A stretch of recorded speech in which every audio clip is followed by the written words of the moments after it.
Um ultimato está prestes a expirar.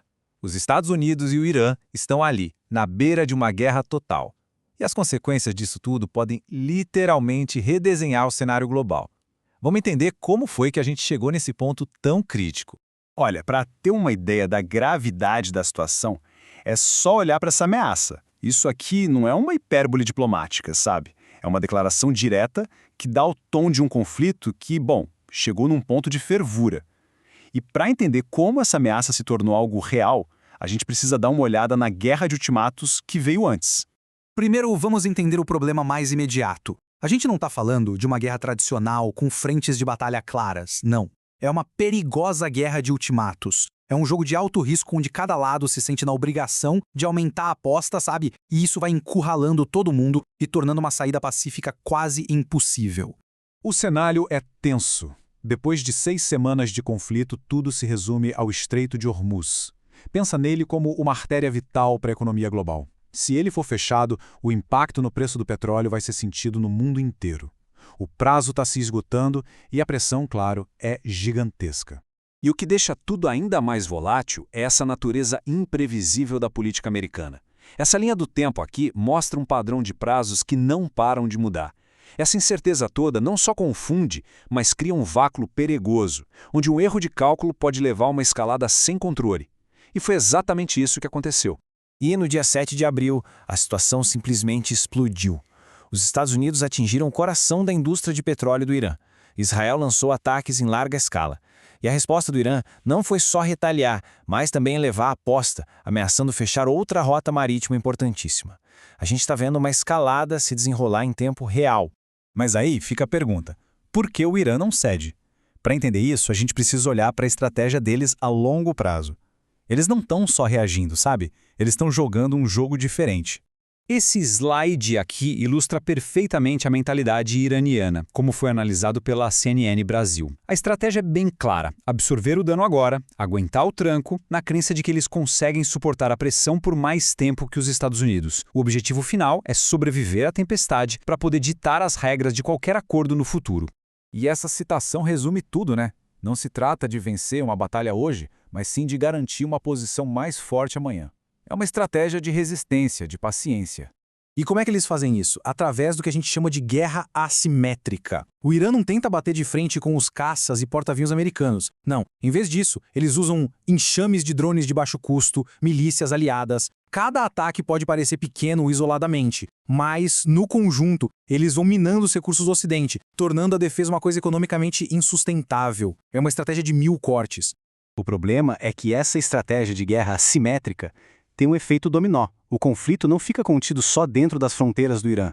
Ele está se espalhando e basicamente incendiando a região inteira.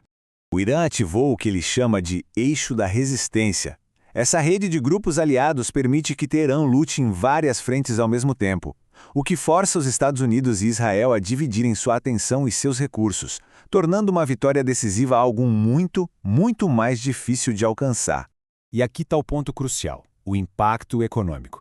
Com duas das principais artérias do comércio marítimo mundial em risco, a gente não está falando só de um problema regional. A gente está falando de um choque direto nas cadeias de energia globais. Um pico no preço do petróleo vai afetar o custo de tudo, desde o transporte de mercadorias até a gasolina no posto. Isso nos leva, claro, às consequências globais. Porque, enquanto os Estados Unidos estão focados no Irã, outras potências globais estão aproveitando a brecha para avançar os próprios interesses. Primeiro de tudo, a Rússia.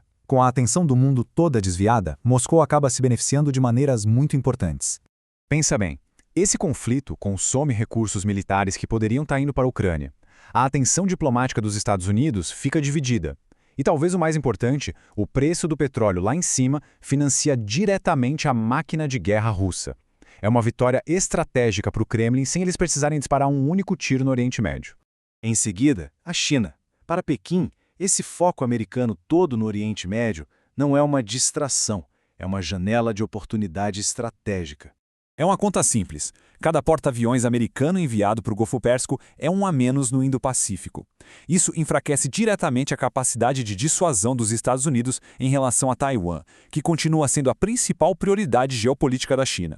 E tudo isso nos leva à questão central, ao dilema que assombra toda essa operação. Essa pergunta do General David Petraeus, que ele fez em outro contexto, nunca foi tão relevante. Ela resume perfeitamente a armadilha estratégica em que os Estados Unidos podem estar caindo. Sim, os ataques podem ter enfraquecido o Irã militarmente no curto prazo. Ok, mas e aí? Ganhar batalhas não é a mesma coisa que ganhar a guerra. Qual é o objetivo final? O que seria uma vitória? Sem uma resposta clara para essa pergunta, cada ganho tático corre o risco de afundar os Estados Unidos ainda mais no atoleiro estratégico.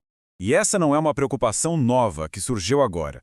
Esse boletim do Middle East Institute, que foi publicado antes mesmo da guerra começar, já apontava para uma falha fundamental nessa política externa.